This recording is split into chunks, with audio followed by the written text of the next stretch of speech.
Girlfriend আছে কার কার দেখি হাত তোলো। মাশাআল্লাহ, সাহস আছে ওদের, বুকের পাটা আছে। হাত নামাও বেটা। এই গার্লফ্রেন্ড বয়ফ্রেন্ডের সাথে আমাদের কোনো সম্পর্ক? আমরা বিয়ে করব। কি করব? বিয়ে করব। চেয়ারম্যান সাহেব বিয়ে করাই দিন এগুলারে, আপনার দায়িত্বে দিয়ে গেলাম।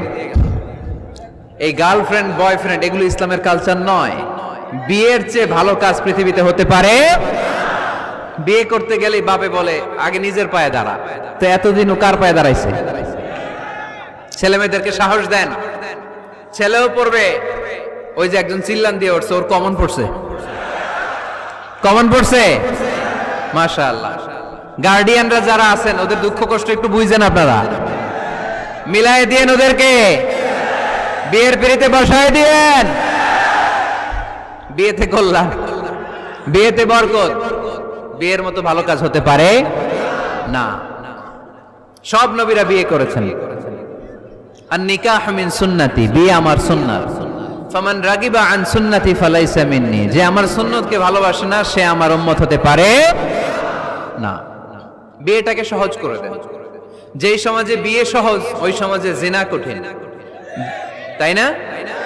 যেই সমাজে জিনা সহজ ওই সমাজে বিয়ে কঠিন। আমাদের সমাজে জিনা করা সহজ, বিয়ে করতে লাগে 10 লাখ, জিনা করতে লাগে 1000, ঠিক কি না? 10 লাখ টাকা ছাড়া বিয়ে করা যায় না। এটা লাগবে ওইটা লাগবে, এই দাও ওই দাও, মোহর দাও, বিশাল অঙ্কের মোহর। 10 লক্ষ টাকা ধার্য না করলে মেয়ে দিবে না, এরকম আছে না নাই? না, এগুলো আসলে ইসলামিক কালচার না।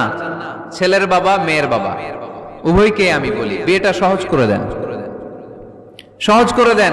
ছেলে পড়াশোনা করুক, সমস্যা নাই, মেয়েও পড়ুক, কিন্তু তারা পবিত্রভাবে তাদের সম্পর্ককে মেনটেন করুক, ঠিক কিনা?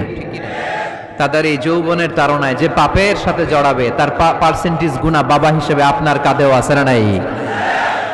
এজন্য বাবারা সাবধান, মায়েরা সাবধান, বিয়েটাকে সহজ করেন। এই এলাকার যুব সংঘ যারা আছো, তোমরা একটা ক্যাম্পেইন করবা এই মাহফিলের পরে, টাইমলি ম্যারেজ ক্যাম্পেইন।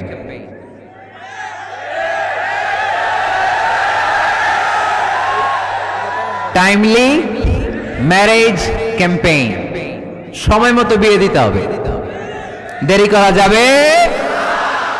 বাপ মা বুঝে না, একজনকে হুজুর আব্বাই বুঝে না। গার্ডিয়ান যারা আছেন একটু সদয় হন। ওরা যে পাপের সাথে, পাপের রাস্তা যে ওরা চিনে যাচ্ছে, পাপের পথে যে জড়িয়ে যাচ্ছে, আল্লাহর সুপ্রিম কোর্টের কাঠগড়ায় আসামি করে আল্লাহ সেদিন আপনারে দাঁড় করাবে। আল্লাযীনা হুম লিফুরুজিহিম হাফিজুন, দে গার্ড देयर প্রাইভেটস। মুকদ্দামাতুল হারামে হারাম, এট এ গ্ল্যান্স। একটা নারীর দিকে চোখ পড়ে যাওয়া এটা হারাম না, কিন্তু এই চোখ পড়ার কারণে এটা জিনার দিকে নিয়ে যাবে, এজন্য এটাকেও হারাম করেছে কে? মুকদ্দামাতুল হারামে হারাম। এই নজরটা বড় খারাপ। আন-নাযার সাহামুন মাসমুমুন মিন সিহামি ইবলিস। এই নজর হচ্ছে শয়তানের বিষ মাখানো তীরের মধ্যে থেকে একটা ভয়ঙ্কর তীর। এই তীর দিয়ে শয়তান যুবক আর যুবতীদেরকে কাবু করে ফেলে।